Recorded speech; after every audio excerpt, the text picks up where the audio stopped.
SBC Aktualno, podcast kluba slovenskih podjetnikov. Lep pozdrav v novem podcastu SBC kluba slovenskih podjetnikov. O čem bo tekla beseda danes? Lahko rečem, da ne bo tekla, ampak se bo vozila in to dobesedno. Govora bo namreč o avtomobilizmu, o avtoindustriji. Vemo, da je Evropa tista, ki sloni praktično na avtomobilski industriji. Pravimo, da če kihne Nemčija, kihne tudi Slovenija. Ampak če v Nemčiji kihne avtoindustrija, in zdi se, da kar močno kiha zadnje čase, potem se moramo vprašati tudi, kaj se bo dogajalo v Sloveniji. Ampak po drugi strani je pa tudi tako, da avto je nekaj, kar praktično skoraj da vsak Slovenec ima. Imamo jih več kot 1 200 000. Povprečna starost o tem nekoliko kasneje. Skratka, o avtomobilih veliko razmišljamo, v njih veliko časa preživimo in so praktično nepogrešljiv del našega vsakdana. Zakaj bomo o tem govorili? Zato, ker so pred nami vendarle časi, ki prinašajo popolno, ne revolucijo, ampak morda evolucijo na tem trgu, in zato sem si v goste povabil dva, ki bosta na kar nekaj vprašanj najlažje odgovorila. Morda najprej tukaj na moji levi, lep pozdrav, Katarina Malgaj, izvršna direktorica Avtohiše Malgaj Trbovlje. Drži? Drži. Hvala lepa za obisk. In Andrej Brglez, publicist, novinar, urednik, voznik, šef AMZS-ja nekoč, skratka vse, kar je povezano z avtomobilizmom, s trajnostnim razvojem, zeleno energijo v avtomobilizmu, varnostjo, pa še kaj bi lahko dodal, ne? Lep pozdrav, hvala za tak dolg uvod. Ja. Je bil potreben, ker oba praktično prehajata res iz področja, o katerem sam najmanj vem, vidva pa zelo veliko, zato sem vesel, da sta si vzela čas. Pa morda vseeno začnemo pri tebi. 5. generacija, si ti vendarle še zelo mlada, ampak si videla zdaj že kar nekaj sprememb na avtomobilskem trgu v Sloveniji. Če začneva najprej doma, kakšne so trenutne razmere na slovenskem avtomobilskem trgu? Po koroni se je vendarle vse postavilo nazaj, Slovenci kupujemo avtomobile? Ja, definitivno. Največja sprememba je predvsem to, da se spet kupujejo nova vozila, kar je bilo tekom korone mogoče mičkeno ustavljeno, razen pač zaradi proizvodnje novih vozil, ker so pač tovarne stale, ampak razmere so se čisto postavljene normalno nazaj na noge, trg funkcionira, avtomobili se prodajajo. V bistvu ena taka zanimiva informacija je glih to, oziroma pokazatelj je ravno to, da je bilo v letošnjem januarju registriranih več novih vozil kot v januarju lansko leto. Tako da jaz mislim, da je to čisto lep pokazatelj, da situacija je takšna, kot mora biti in da Slovenci kupujemo avtomobile. Prej sem omenil povprečno starost. 11 let je povprečno star slovenski avto, v Evropi pa se mi zdi, da 12 let. Slovenci smo torej celo malo pod evropskim povprečjem in imamo mlajši vozni park od naših sosedov, se mi zdi. Kaj je tisto, kar nas še vedno, prepriča, da kupimo nov avto in ne star avto?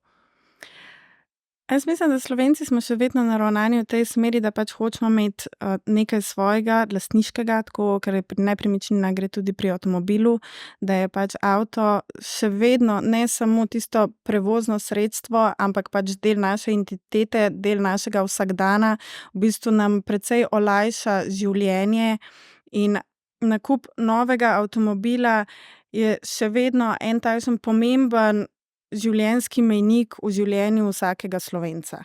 In to ti da nek ponos, ti da zadovoljstvo, ti da veselje. Na drugi strani pa tudi neko varnost in zanesljivost, ker v današnjih časih, ko ti kupiš v bistvu nov avtomobil, dobiš zraven še garancijo, dobiš podaljšano jamstvo, dobiš v določenih primerih tudi vključene že redne servise. In ti v bistvu da pač neko tisto varnost in zaščito, da boš recimo vsaj prvih 2 do 5 let, seveda odvisno od znamke, nekako lahko varno in zanesljivo imel tega svojega življenjskega sopotnika, ki je avto v resnici, Vsaj 10 let oziroma 11. Ja, vsaj 10 let oziroma 11. Andrej, zdaj pa ta catch, če lahko temu tako rečemo, Slovenci vendarle izhajamo iz tistih časov, ko si dolgo časa čakal na avtomobil, razen v koroni, ko ni bilo polprevodnikov, pa še česa, avto dosti hitro dobiš. Ampak danes je pa izbira drugačna. Včasih se je rekel, boš imel 101, mogoče katrco ali pa še kaj. Danes se pa ne odločamo več med znamko, ampak že bo imel električni, hibridni, bencinski, morda še celo dizel, če si nekoliko starejši. V kakšnih časih pravzaprav avtomobilskih smo? Mislim, mi smo zdaj v zelo zanimivih, razburljivih časih, vsi tisti, ki se ukvarjamo s tem na različnih poljih, tako od recimo prodaje kot oglaševanja v končni fazi, ker je tudi velike revolucije doživlja, do tisti, ki se ukvarjamo recimo s trajnostno mobilnostjo, smo pred nekimi večji vprašanji, kot pa je odgovorov, kar je vsaj zame kot raziskovalca zmeraj zelo zanimivo, ne, večji kaj problem, bolj nas to zanima. Ampak začel si na unem polju, da pač nas je veliko takih, ki smo še navajeni, da ni bilo na tem trgu tako bogato, a ne. Generacijsko gledano je zdaj že bistveno kupuje generacija, ki že je zrasla v tem, da je znamk veliko. Mislim, da so znamke tradicionalne evropske tukaj za veliko modeli, a ne, kar je za nas zdaj novo bolj kot količina znamk je to, da prihajajo neke nove, neznane znamke, da prihajajo generacije, ki jih še opazujemo, ali bojo ravnali tradicionalno, se pravi, ali bojo šli po stopinjah svojih staršev. Zanimivo je, da analitično gledamo skozi prodajo za nazaj, ugotovimo, da otroci kupijo avto iste znamke, ampak drugačne oblike. Zato se je v zadnjih 20-30 letih tudi namnožilo toliko različnih oblik. Ker ostaneš nekako navezan, ne, tudi kot si ti prej rekel, je sopotnik ne samo posameznika, ampak cele družine, ki se odpre fotoalbum, je poln slik vezanih na neke avtomobile in to vse pomaga ohranjati, da potem recimo hči ali sin kupita avto pri tistem, še posebej, če so navezani na nekega prodajalca ali serviserja, potem je še toliko ta vez močnejša, ampak zdaj pa prihajajo generacije, ki vstopajo v drugačen način razmišljanja o mobilnosti. Za nas je tukaj še zelo veliko vprašanj, ker imamo premajhno časovno os, da bi lahko rekli, da bo to res trend. Recimo dam en primer. V Berlinu sem s svojimi kolegi iz sorodnega inštituta pred mogoče 7-8 leti, so oni bili prepričani, da mladi Berlinčani ne bojo več niti delali izpita, niti kupovali avtomobilov, da je bil ta v bistvu nekakšen kot hipijevski način življenja. Mi smo čez to, generacija pred nami je svet umazala, je živela na nek način, mi gremo čez to, mi sploh tega ne bomo uporabljali. Ne glede na to, da sicer so bili mobilno zelo aktivni, samo uporabljali so Uber, taksije, vse ostalo, kdo drugih je prevažal. Ampak njihovo razmišljanje je bilo takrat, sploh ne bom naredil izpita, to je moje osebno sporočilo, jaz se od tega ogradim, jaz sem nova generacija, grem drugače. No, v 7 do niti ne slabih 10 letih so se ti ljudje poročili, dobili otroke in mobilnost se zakomplicira, če nimaš avtomobila, in so začeli delati izpit in kupovati avtomobile. In kakšne športne SUV-je. Tako da, in recimo še niti ne električnih, zaradi tega, ker vse se jim je porušalo. Saj to tudi ni prav zelo dobro, če si relativno mlad, pa ti je neka tvoja vizija uporništva ali pa nekega, da boš nekako drugače živel, kot so tisti prej, zdaj moraš iti pa nazaj. Je verjetno tudi nekoliko mogoče zavzeti v kontekst. Ampak kakorkoli že, danes smo v super potrošništvu, tudi pri avtomobilih. Na polju proizvodnje avtomobilov se delajo tektonski premiki, avtomobili drvijo ven po tekočem traku, niti ne tekočem, to je zdaj že super trak, to so takti, ki grejo po sekundah avtomobili ven, tukaj se dela tudi zanimivo, je družbeno, ekonomsko, vedno manj ljudi je vpletenih v proces dela. Bolj, ko se gre v elektrifikacijo in recimo najsodobnejše kitajske tovarne imajo že zelo malo zaposlenih v primerjavi s tem, kako je bilo to včasih. In zanimivo je tudi, kako Kitajci razmišljajo recimo o proizvodnji avtomobilov. Če na tem polu sveta nas skrbi, ker imamo 1,2 milijona avtomobilov na 2 milijona prebivalstva, oni rečejo, sem na svetu je pa 8, 10 ali koliko milijard že, avto je pa samo 1,4 milijarde, tle je še prostora ogromno, to so različni pogledi na isto stvar, in oni se recimo odzivajo in če vidijo potencial, da se da prodati, dajmo delati še hitreje avtomobile, tako da je razburkano eno polje tako pred kupcem, ki se še vedno ravna tradicionalno, ker ko pride do faze nakupa za nekega običajnega Slovenca, je odgovor na to, ali mi bo avto opravil vse naloge, ki mu jih jaz ne zaupam. Se ne kupam jaz pralnega stroja zato, da bo mogoče enkrat delal 15 minut, pa še če bo imel elektriko. Takrat, ko ga rabim, takrat mora svoje narediti. In naše mobilnostne potrebe v Sloveniji so take, da imamo iz razloga 1.200.000 avtomobilov, ker jih, dobro, očitno jih ne rabimo čisto vseh ves čas. Avto stoji več kot 90% časa, to je jasno, ampak tisti čas, ko ga pa rabimo, ali pa tistih 20-10%, ko ga potrebujemo, so pa to relacije, ki jih drugače ne moremo predelati, če ne bi jih. In v tem pogledu gremo seveda potem kar nazaj k tistemu, kar najbolje opravi to delo. In tukaj so pa drugi čisti izzivi. Hočem reči, po eni strani je vse razmešano, vse se zdi, vse bohti, revolucija, tranzicija, ne vem, vse, v resnici pa vse po starem. Tudi modeli prodaji so enaki, se to ti najboljš veš, oklepamo se še istih modelov, ker tudi kupec še ni pripravljen na resnici nekaj novega, pa tudi v resnici nimamo še čist nekaj novega mu za ponuditi, ker električni avto je v bistvu navaden avto samo na elektriko. Naravno to sem želel vprašati. Ko pa kupec vendarle pride k vam v salon, v slovenske salone, je pa ta tradicionalni kupec. Kaj pogleda, kaj ga na koncu prepriča in kako vendarle, da se navežem na to, nagovarjate to novo generacijo, ki pa je zdaj odrasla v tem, da je treba iti naprej, da je treba biti bolj ozaveščen, da je fajn, če imaš električni avto ali pa vsaj hibrid. Prva točka je, po mojem, kar je najbolj pomembno, je ravno to, da pač potrebujemo še ta človeški stik, da ta tradicionalni proces nakupa avtomobila. Jaz sem recimo, ker sem hodila na ekonomsko fakulteto, smo se blazno veliko pogovarjali o tej robotizaciji in digitalizaciji in o takšnih stvareh. In jaz si znam predstavljati, da nas v bistvu v bližnji prihodnosti čaka to, da boš ti pač po internetu poklikal, katero avto bi želel imeti, kar danes naredi v bistvu vsak preden prvič sploh stopi v salon, da si ogleda vozilo.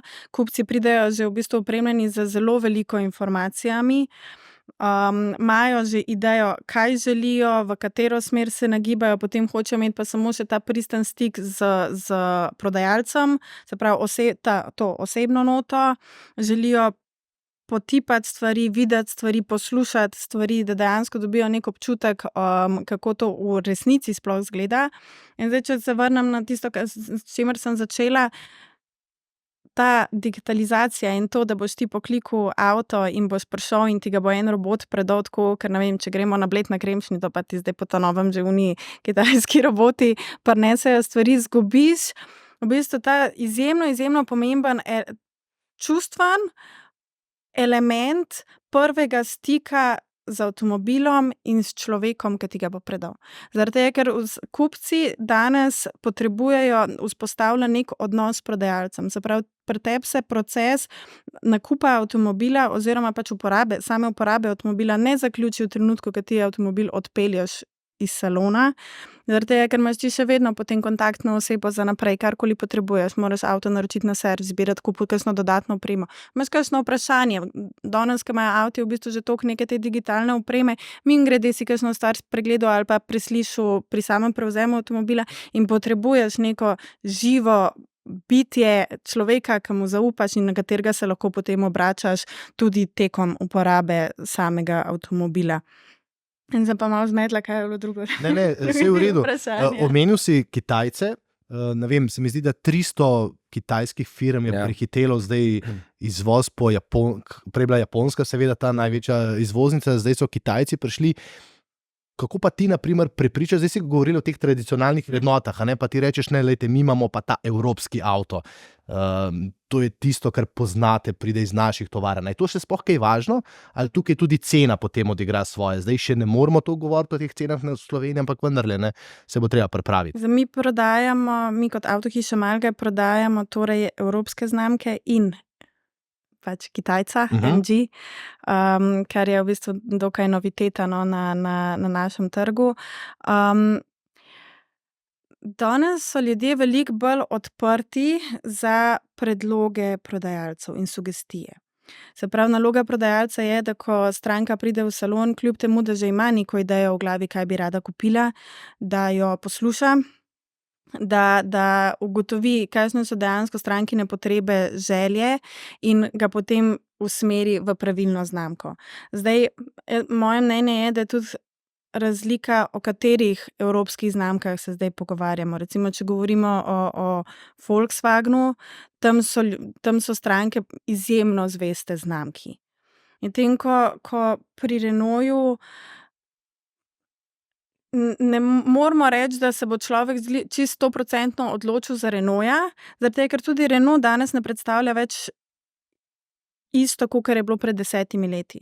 Je naredil pač ogromen preskok, imaš danes izredno lepe, močne modele, ima posluh za želje, ampak hkrati se obrača v bistvu in nagovarja mlade ljudi, mlade družine. Imaš v bistvu čist nek drug spekter strank, ki je zdaj prišel v ta naš bazen, in z vsemi spremembami, ki se pač dogajajo, in z vsemi v bistvu to, ki smo ki imamo polna ušesa, polne oči novih informacij, ljudi tudi zanima. V bistvu pridejo v salon tudi samo zaradi tega, da pridejo vprašati, kaj je zdaj ta nova kitajska znamka, ki je prišla. Kakšna je razlika recimo med, ne vem, MG-jem, Nissanom, Renaultom, Dačo, kaj so dejansko zdaj te razlike, ampak še vseeno na koncu cena je izjemno pomemben element pri nakupu avtomobila. Tako da, če bomo dali na tehtnico 2 avtomobila, ki ti data praktično enako in da bo med njima, ne vem, razlike 10.000 evrov, se bo stranka na koncu ponavadi odločila za cenejšo varianto. 50 let Das Auto je, prav, mislim, da v januarju ali februarju bilo, se pravi tega Golfa, Volkswagen je bil sinonim. A vidva mislita, da je naslednje desetletje še torej v igri Das Auto, ta Volkswagen, ki reče, mi smo tradicionalni, ali bodo Kitajci naredili tisto, kar so se pravzaprav pripravili, da s to nizko ceno, ko ponudiš 2 avta, zmagajo? No.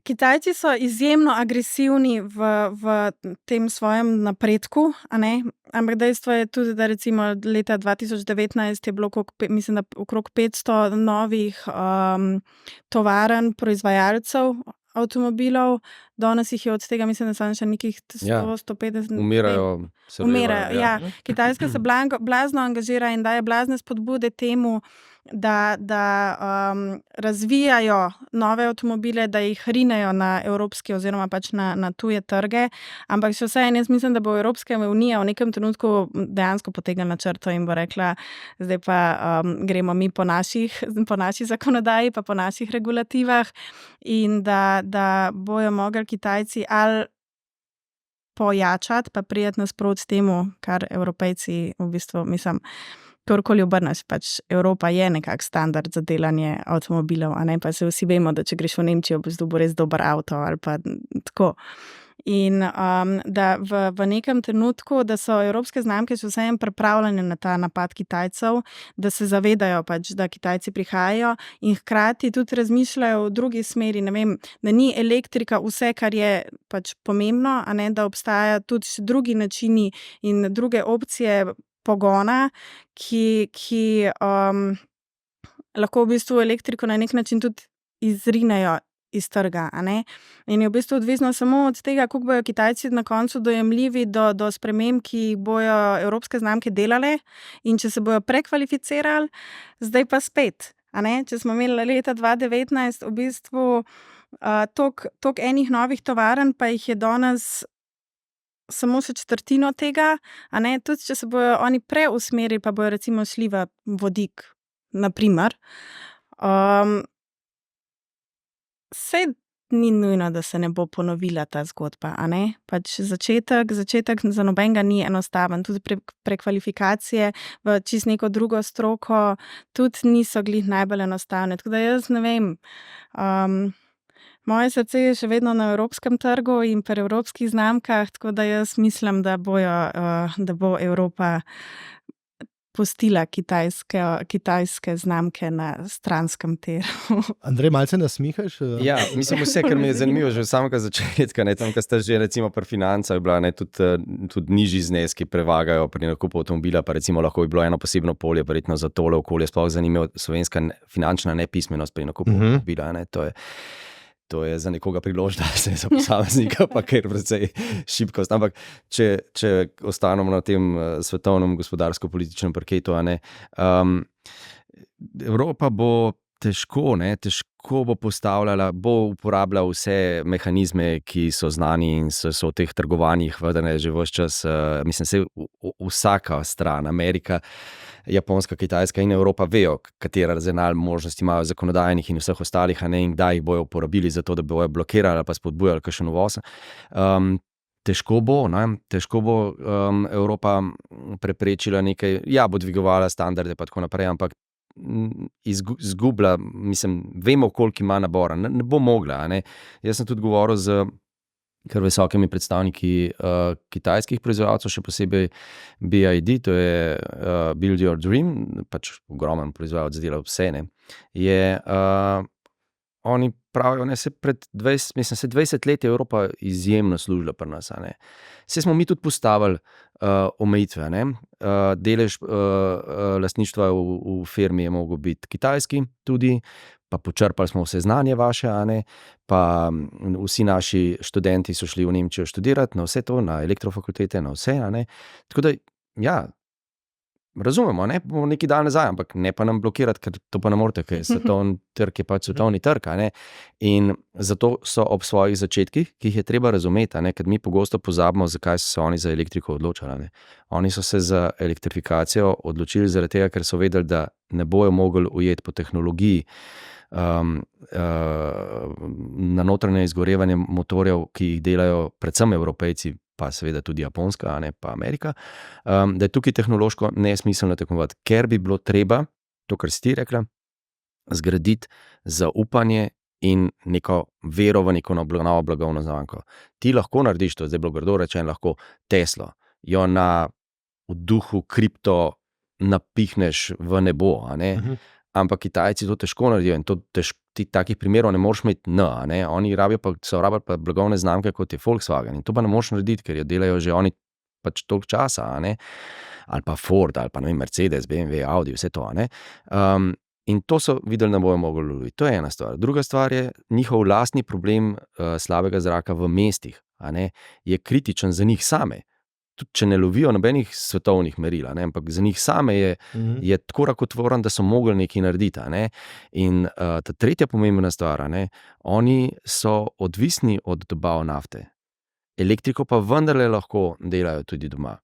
In zdaj razlika med Kitajsko, ki jo moramo v kontekstu tudi biznisa razumeti, je ta posebnost, da tam, ne glede na to, da njihov parlament je 300 ali koliko ima ljudi, samo 2 glasujeta, če se zmotita narobe, ampak vsi ostali pa je čisto jasno, kako glasujejo, in oni so se pred 20 leti odločili, dobrimi 20 leti, da grejo v to smer in milijarde in milijarde, nič ni važno, tako kot oni olimpijado naredijo, pa se naučijo skakati, pa teči na smučeh, vse nič ni problema, je to šlo ne samo, da zgradijo tovarne, pa know-how, pa vse to, ampak da pokupijo vse parcele po Afriki, kjerkoli lahko najdeš, karkoli se lahko sestavi baterija iz tega, oni imajo. Ne samo zaradi prodaje, ampak zaradi lastnega trga. In kar pa mi moramo razumeti, ker res smo v tem smislu v enem mahurčku udobnega življenja, da si sploh znamo razlagati, kako je danes na Kitajskem biti star, recimo 20, 30, 40 let. Ko si se rodil, so bili bicikli okrog, zdaj so pa električni avtomobili. To je, plačujejo za telefoni. Oni to so kvantni skoki. Mi se pogovarjamo, bi mogoče šel na hibrid ali ne. Oni so šli z kolesa na pol avtonomni električni avto. A ga znajo voziti, se zaletavajo? Ja, vse je problema. Ampak vse je mogoče. Ti živiš v okolju, ko nič ni nemogoče. Mi pa živimo v okolju, ki je vse problema. Če se karkoli se dotaknemo, ne bo šlo, ne vemo, raj ne bi. To je iz statusa, ko ti dobro gre. A te lahko prekinem, omenil si ta njihov seveda kvantni preskok. V Evropi se pa zdaj ukvarjamo, da bi pa do 2035 pa seveda ukinili na notranje izgorevanje motorje. In tukaj se pa zdi, kot da gremo pa mi nasproti Kitajcem. Ker mi rečemo, vi ste že pripravljeni, mi se pa zdaj pripravljamo. Bomo pa zdaj vas lovili. Če sem te prav razumel, oni nas ne morejo ujeti, kar se tiče teh tradicionalnih motorjev. zdaj pa mi Kitajce lovimo. Ne? In to pa tektonske premike pa v evropskem avtomobilskem Mislim, mi se lovimo zaradi tega, ker, ne? ker a veš, je treba Evropsko unijo razumeti. A ne. Ta različnost nas bogati, seveda pa nas tudi včasih zavira. In recimo zdaj, ko bojo evropske volitve, a ne, ravno danes je bilo spet rečeno, da ta zelena paradigma mora ostati, ne glede na to, kakšna bo nova sestava, še posebej v Nemčiji, a ne, ker verjetno ne bo več, že dolg časa ne bo toliko zelena, kot je zdaj. Ja. Ne, potem pa seveda tudi evropska, da se ne bi poslovili od tega, a ne, ker se čuti, da bi morda lahko prišla politična struja, ki bi to močno zavrla. A ne. Ampak v tem duhu se reče, ne, dajmo ostati sam, bojo potrebne malo korekcije, ne, tako kot si ti prej rekla. Ja, seveda, 35-30 ne bo, a ne, bo 40, pa bo kaj drugega, pa vodik bo vmes in tako naprej. A ne. Ampak bolj je to, da se mi ne moramo ukvarjati na enak način, kot se Kitajska ukvarja z svojo vizijo 10-letnega razvoja, zelenega, saj oni imajo zelen prehod, a ne, in kakor ne Amerika, ki ima pa spet čisto drugo, ne, ker oni znajo zelo dobro skupaj stopiti, kadar vidijo, da bojo od odzuni neki lov spet počrpali, ne, in se od zuni nahranili svoje lastno gospodarstvo. Takrat oni najdejo notranji konsens popolnoma. Ne. Evropa pa je in v smislu gospodarstva in avtomobilske industrije sila zanimiva. Zato, ker mi smo tradicionalni, smo gonilo razvoja, ves čas bili naši standardi, so višji od ostalih, varnostnih in tako naprej. Smo trasirali. In če se mi nekaj odločimo, in to meni manjka, če se mi nekaj odločimo s tem kapitalom narediti, tudi lahko naredimo, samo zmeniti se moramo. Saj ni vprašanje zdaj, a zeleno, ja, samo recimo politika ni podkovana. Politika uporablja lepe besede in se ti ne moreš prepričati množice ljudi s tem, da boš govorila, zdaj bomo 10 let trpeli, sem pa fajn. Tega nobenih volitev ne boš, da bo tako. Moraš reči, imam rešitev, jutri bo, vse bo v redu, super, električni avtomobili so se pokazali kot najlepši. Tukaj je, seksi je, vse reš. Ni res, ne. Ne reš, ogromen težav ne reš, nekaj reš, a ne. Ampak tega diskurza ne moreš imeti, a ne, v političnem prostoru. Mi bi mogli najti druge vzvode, prek katere, a ne, javnost dovolj izobrazimo, dovolj informiramo, a ne, da bo pritisk na regulatorje potem bolj jasen. Sej trg naredi svoje, sej ne moreš prodati električnega avtomobila, če ga človek noče. A ne? Mislim, če pride dovolj podkovana. Ne? Mi vidimo tudi v medijskem prostoru, kako se ljudje recimo obnašajo. Nočejo več gledati video pa brati tekstov električnih avtomobilov. Nočejo, ker je preveč vsega. To tudi pri vas opažate, da je na primer, tako kot si ti rekel, pa ti si tudi zelo kritičen včasih do novinarjev, ne, ker rečeš, da tudi res vse kupimo in se strinjam. Ne, sej, če bi se novinarji usedeli v en avto, pa bi se res peljali na kavo v Portorož pa nazaj, bi ta prispevek bil naslednji teden. Verjetno, ne. Se strinjam. Ne. Kako pa ti opažaš v vašem salonu ali pa v tvojem poslu, no, v vaši branži, ko se tudi pogovarjate? Na Norveškem je seveda, ne vem, 80% novih vozil električnih, ampak tam je ta razvoj, ta ideja, da je to tiho mesto pisano na kožo Norvežanom, ki imajo tako radi tam mir.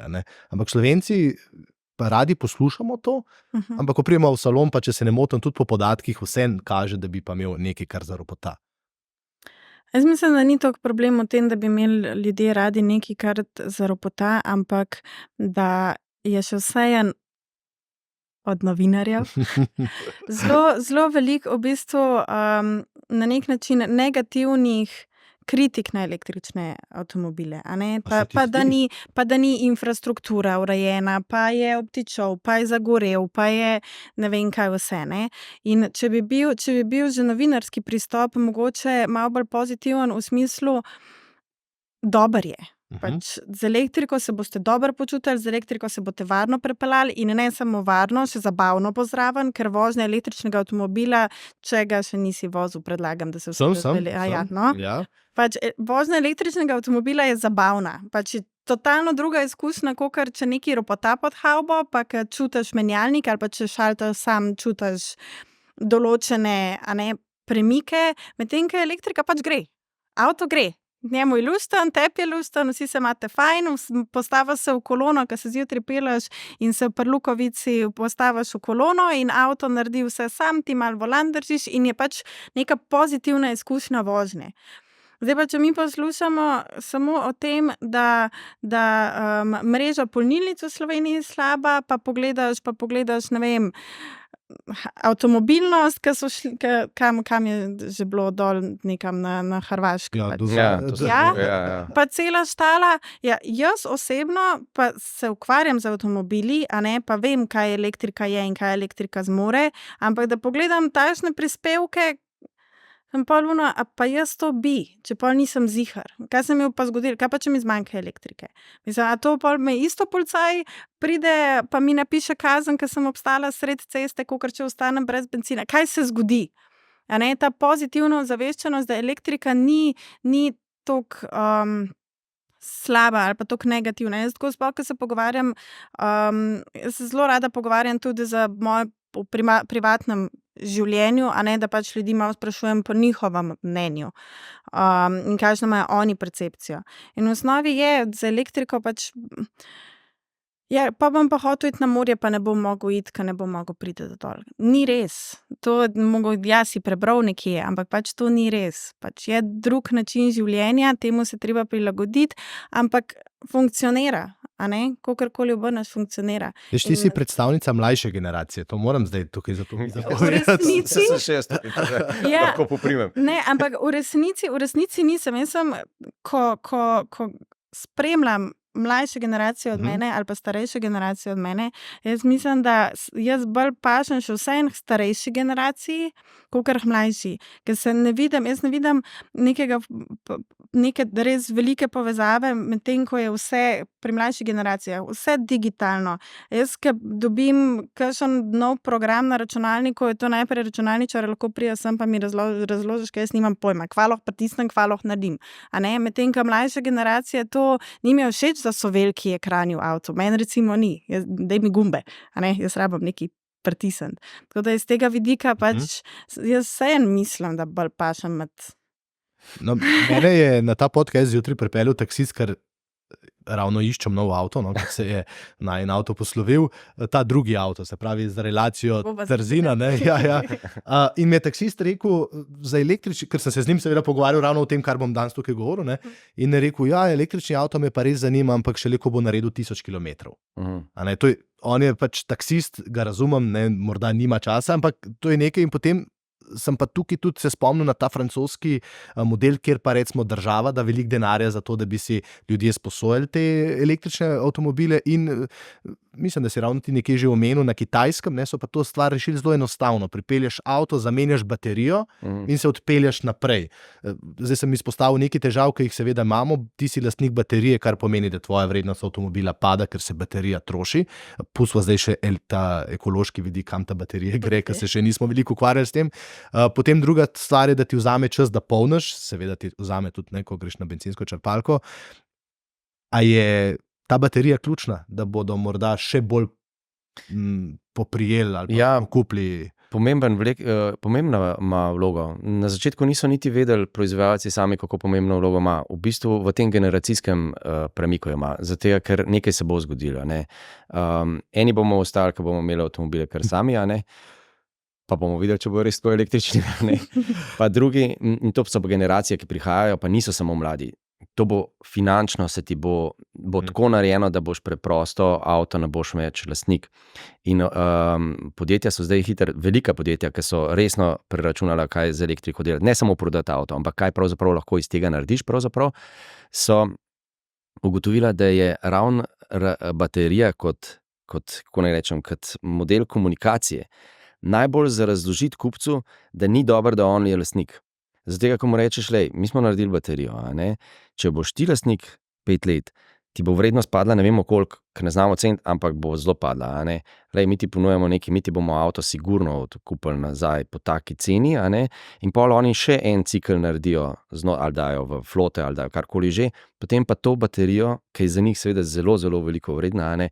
Dajo v drugo življenje, tretje življenje, potem pa na koncu še, ne vem, v neke hiše za karkoli že.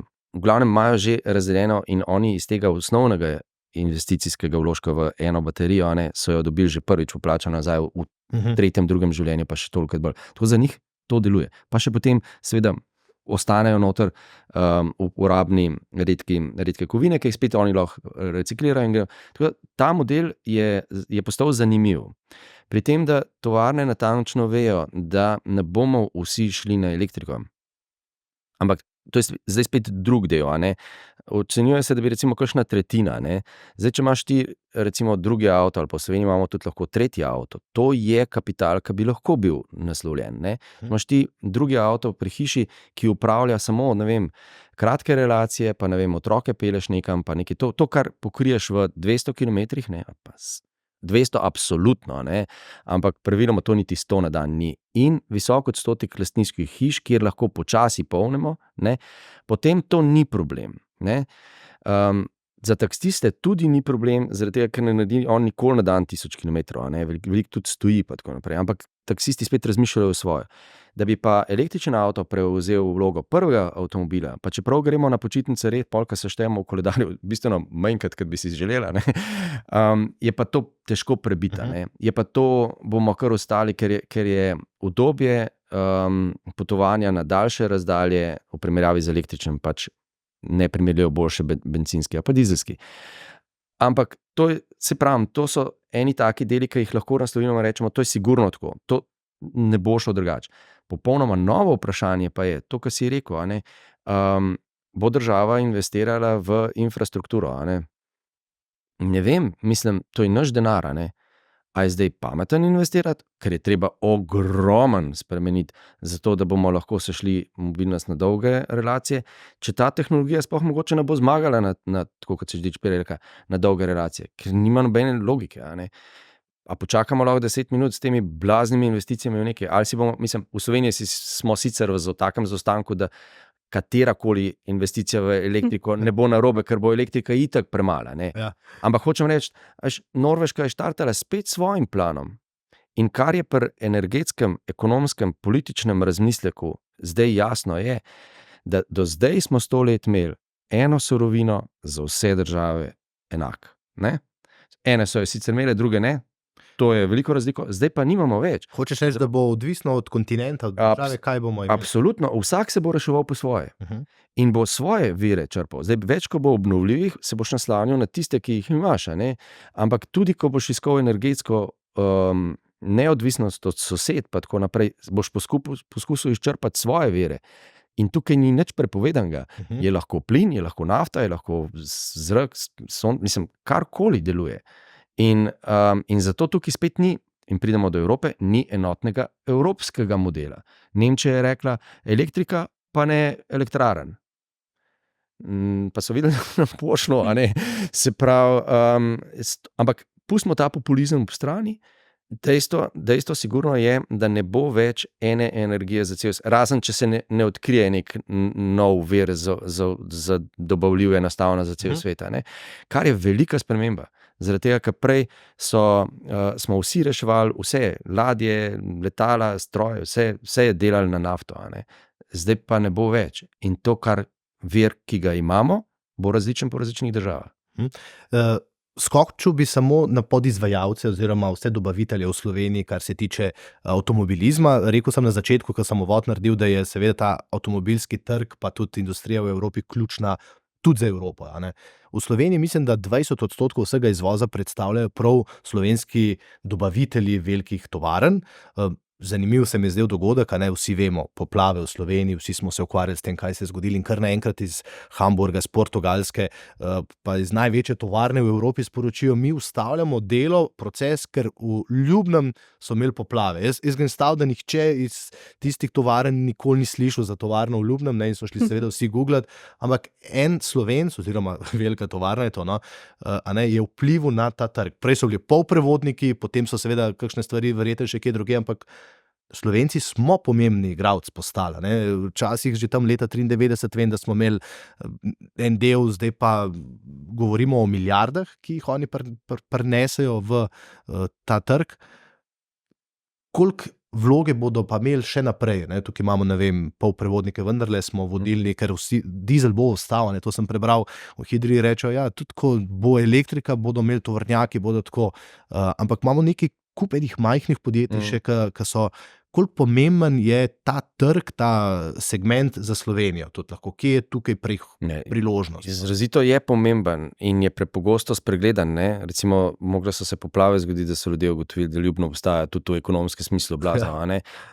Dobro, se ne smemo pretiravati. Vse podjetja živijo svoje življenje, če uspejo in delajo, vračajo lokalnemu okolju, gospodarstvu in tako naprej. Ne, tudi če niso obsijane z lučjo medijev, pa da vsi vemo. Ampak slabo je samo toliko, recimo mene skrbi to, ker se mladi ne odločajo za te poklice, kjer je ogromen potenciala.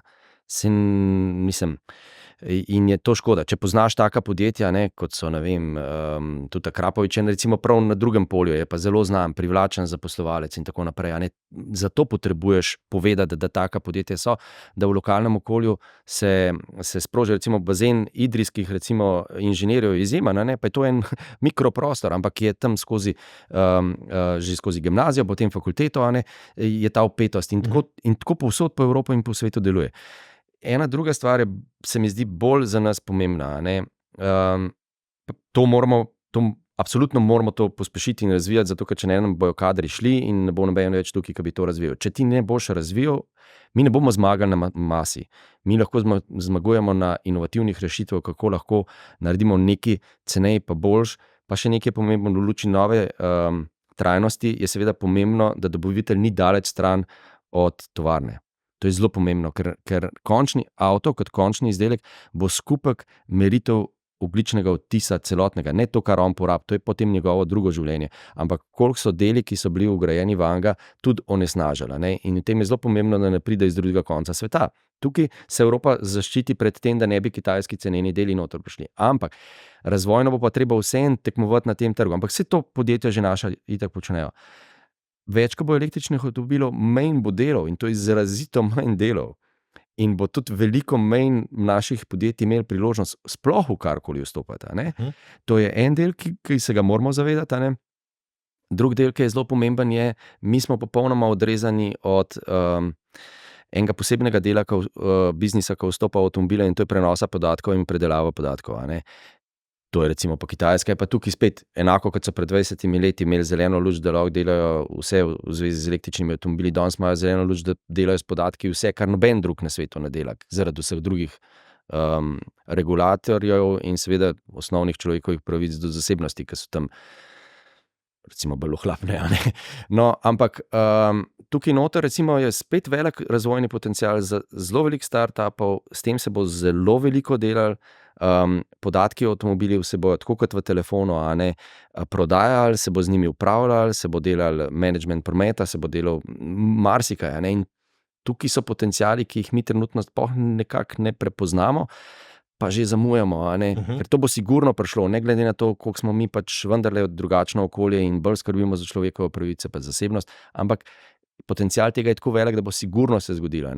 Tako da tukaj je neki stvari, ki jih danes sigurno vemo in se v smislu gospodarskega planiranja za naprej bi morali nujno zavedati, ker še ena pomembna stvar, ki je tudi ne smemo pregledati, avtomobilske industrije so po vojni v Ukrajini pa po prevodnikih ugotovile, da je odvisnost od ostalih dobaviteljev prevelika.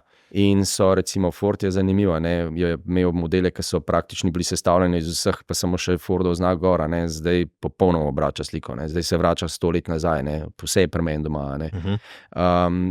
To sicer ne pomeni, da lahko čisto vse naredi, tudi ta hype bo imel svoj lup, ampak to manj delov, pa bliže tovarni, če ne celo v tovarni, to so omejitve, ki so pred temi podjetji. Predsednik vlade Golob, oprosti, kar.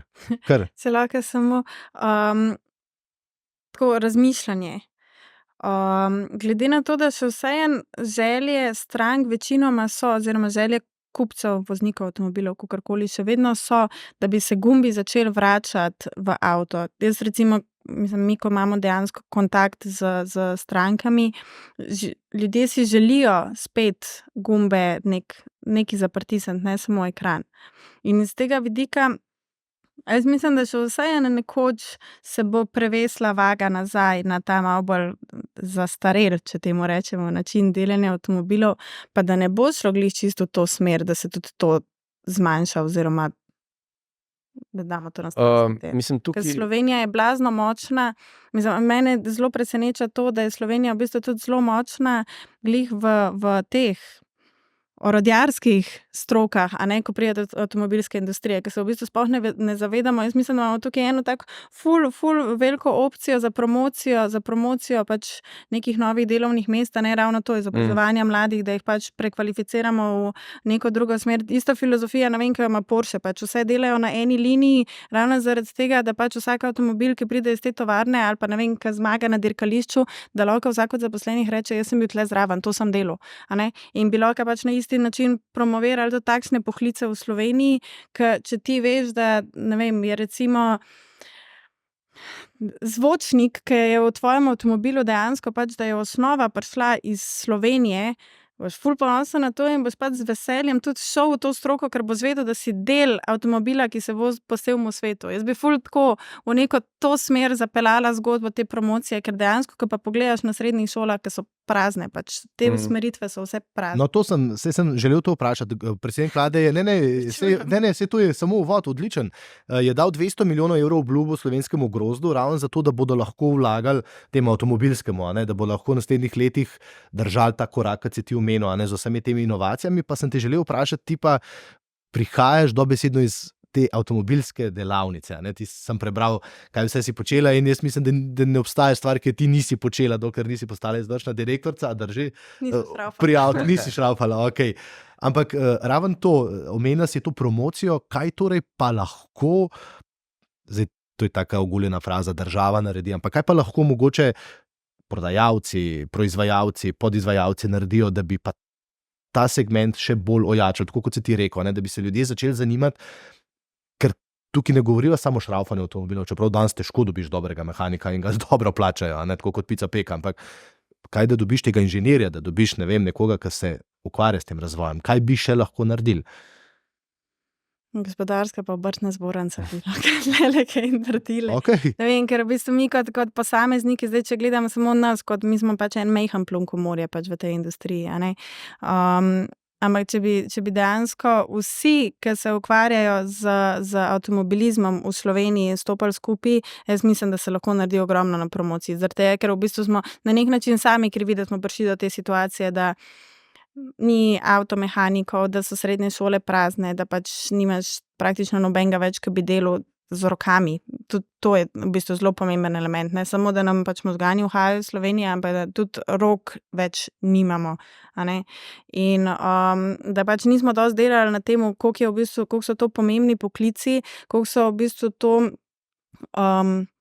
kako bi rekla, da sem izgubila besedo, pač kako bi, da pač to ni poklic, ki je zastran, da to ni poklic, ki je nič vreden, to je poklic, ki je izjemno pomemben in poklic, s katerim ti lahko prideš zelo daleč v življenju in dejansko lahko vidiš rezultate svojega dela na cesti, mimo tebe se pele. No, se lahko damo en primer z Hrvaške, na primer, ne? Oni so naredili super avtošport, Rimaca, ne? Ja. Sej, mogoče, če ti rečeš, evo, to sem pa jaz se šraufu, pa pol to še predstaviš v Evropi, je nekaj, kar rečeš, da to pa je, ne. Tukaj je, ne vem, mi smo imeli včasih Tama, taka, to smo se vsi pohvalili, Slovenija, pa tako, ampak je mogoče tudi pri teh, se vem, da ne sestavimo celih avtov v Sloveniji, ampak je ta hrvaški primer, to je majhna država spet, mi jih gledamo, da smo vsem bolj razviti, je tak primer, ki bi bil lahko za na faks, da ga prepeljaš ali pa v srednjo šolo, pa rečeš, glejte, kaj naredijo. Se imamo, na strojni fakulteti delajo, mislim, ne avtomobile, delajo gokarde, ampak no, to je en del, pa recimo to, kar si prej omenila, recimo te gumbe pa tako naprej, v Sloveniji imamo dobre, tudi sam sodelujem na elektrofakulteti, recimo ta HMI, to je Human Machines, sodelovanje človeka z strojem, zelo prodorne mlade fante, punce, ki razmišljajo drugače, kot razmišljajo oni.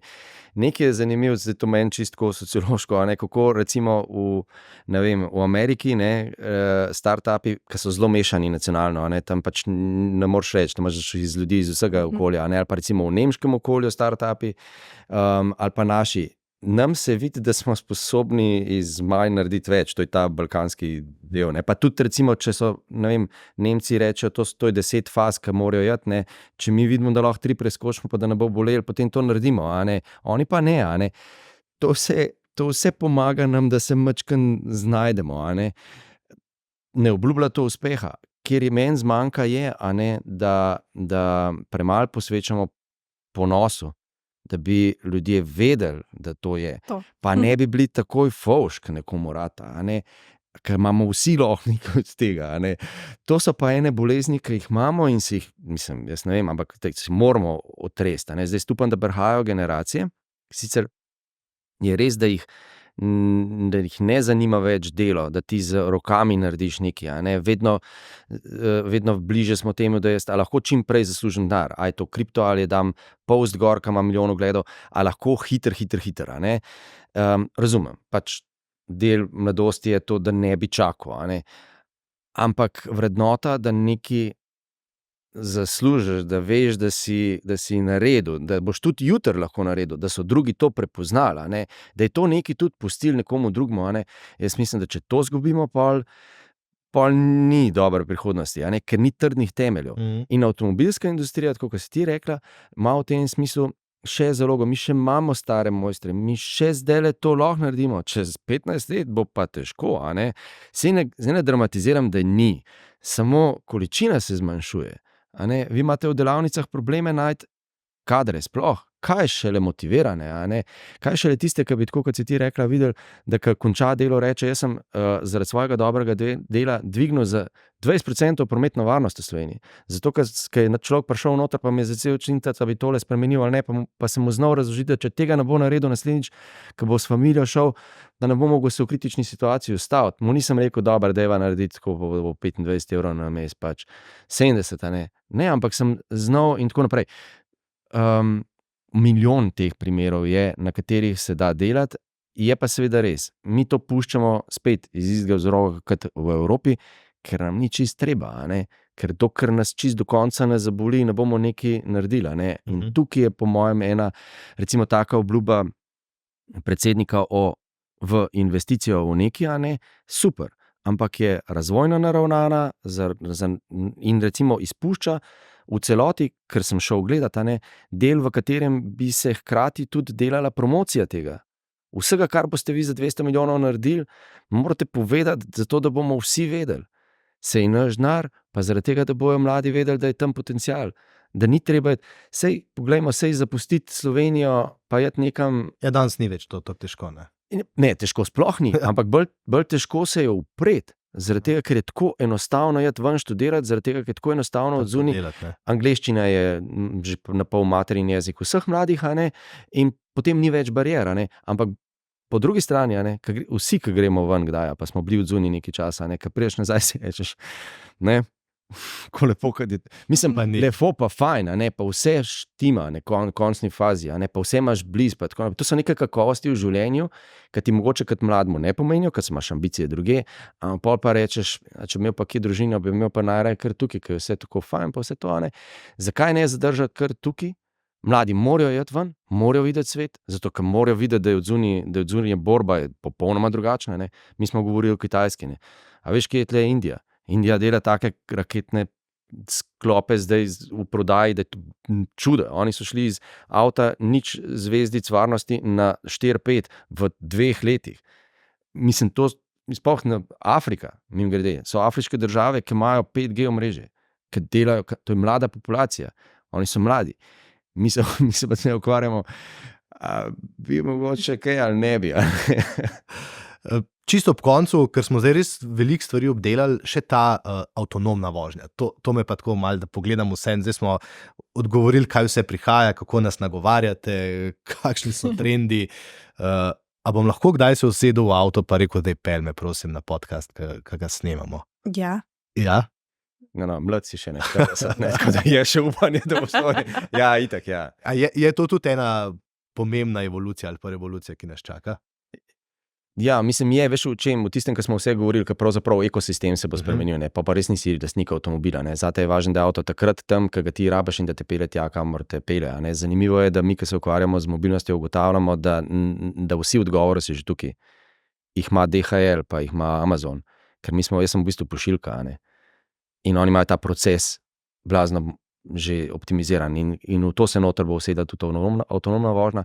Avtonomna vožnja bo najprej na avtocestah pa v mestih, Pa recimo to so taki razvojni, vedno so neki razvojni taki cikli. Na začetku smo se pogovarjali, groza, avtonomna vožnja, kako se bo avto zdaj odločil, ali se bo v starko zaletel, ali se bo v temno pol tega, ali se bo od tega. Ne. Mislim, to so bile resne take debate. Filozofe so zapisovali za take, ne, v resnici to ravno ti inženirji rešijo v 2 letih. V nobenega se ne bo zaletel, pa bo najboljš. To je cilj.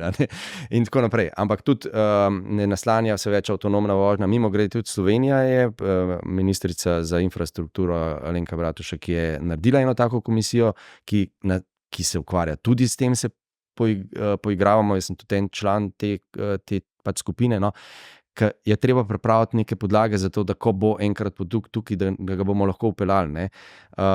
In gre v smer, da bo avto sam reševal vse probleme, ne več na povezavi vseh možnih povezav, avto, infrastruktura pa tako naprej, ker je to prezapleten, tudi bo, ampak zdaj se bolj gre v to smer, ampak moramo pa seveda vedeti, ne, to so planirane rute, varne, urejena cesta, vsa infrastruktura mora biti rešena. To ni, če se boš pa ti rekel, da bi šel, ne vem, plezati nekam, kaj gor, pa da sneži, pa da to pa ne bo še avtonomno. Ne. Na Švedskem imajo zdaj en trajekt, ki zapelješ in te pelje iz enega konca na drugega, čisto avtonomno. Mislim, da se polne solarnimi celicami na strehi in to je zdaj ta prihodnost, ampak jaz bom pa vsem prišel k vam v muzej, prišel, pa mi ste enega posodili, pa se bom s tem zapeljal, če mi ga boste zaupali. Ne, ampak v bistvu vsej realno, če pogledamo, pač, koliko je ratalo življenje hitro, koliko moramo biti v bistvu skozi odzivni, skozi smo v nekem pogonu, skozi je neka dinamika. V bistvu ti avtonomna vožnja na nek način lahko kar precej stvari olajša. Ne? Jaz recimo pri sebi vidim, jaz se peljem zjutraj 1:10 rabam od Ljubljane do Trbovelj, pač da pridem v službo. Bog ne dej, da odprem mail, preden sem štartala, zaradi tega, ker bi najraje se ustavila na ta prvi avtobusni in začela odgovarjati, ker si z možgani v bistvu v resnici že čist nekje druge. In avtonomna vožnja bi mi tukaj recimo ful odtehtala. To je v bistvu 2 uri pa pol na dan, ki jih prešparaš in ti dejansko lahko kvalitetno oddelaš. A ne? In pa če pogledamo, koliko ljudi se danes pač vozi v službo iz vseh koncev in pač sami vidimo, kakšni so zastoji povsod. To ti kot človeško je edini logičen korak v bistvu. Če bomo tako drveli naprej, kakor zdaj drvimo, pa ker se nam povsod toliko mudi, pa ker moramo biti toliko dinamični, pa pač druge rešitve, kakor avtonomna vožnja v resnici ni. Razen, če bojo pač vlaki ratali taki, da... Pa smo pri investicijah. Ja, ampak da še nekaj rečem, ne. Pri avtonomnih avtomobilih se odpira še čisto eno posebno polje in to je, ne, kar si tako reka, dinamično in pa tako naprej. Ne. Ti boš lahko kupil potem, tako kot danes kupaš recimo prenos podatkov, boš kupil recimo premijski razred mobilnosti in boš šel po prehitevalnem pasu, eni, ki bojo imeli budžet, bojo šli po drugem. Ne. Vse to se odpira in vse to je seveda iz ekonomskega vidika zelo zanimivo. Jaz pa tako kot ti, ne, bom prišel k vam v muzej, glede na to, da s svojim očetom sva s Porsche že tako ali pa tako dirkala. Pa bova dihala. Odigrala, ja. In tudi imela nekaj lepih uspehov, tako da jaz pridem in pržgemo kakšen tisti Porsche. V resnici najbolj, da se dobimo na grobniku. To nobene avtonomije. Hvala lepa obema. En kup vprašanj je seveda še vedno odprtih, pa da bomo imeli vedno več avtov, čeprav bi jih imeli radi vedno manj, pa Indija, nismo se še dotaknili, ne, pa nisem te hotel vprašati, ne, kaj ti voziš, ne? Elektriko? Ne. No, tako da z veseljem ponovimo to omizje še kdaj, za danes vam pa želim varno pot domov, lepo, da odgovoriš maile potem, ko prideš, ker večina Slovencev to ne dela in to počne med vožnjo in tudi to nas tepe, tako da hvala lepa obema za zanimive podatke, zanimive stvari, iz katerih se bomo verjetno vsi še kaj naučili, tako da hvala. Hvala za povabilo. Hvala za povabilo, ja. Vam pa, hvala lepa, da ste bili z nami in do naslednjič. SBC Aktualno, podcast kluba slovenskih podjetnikov.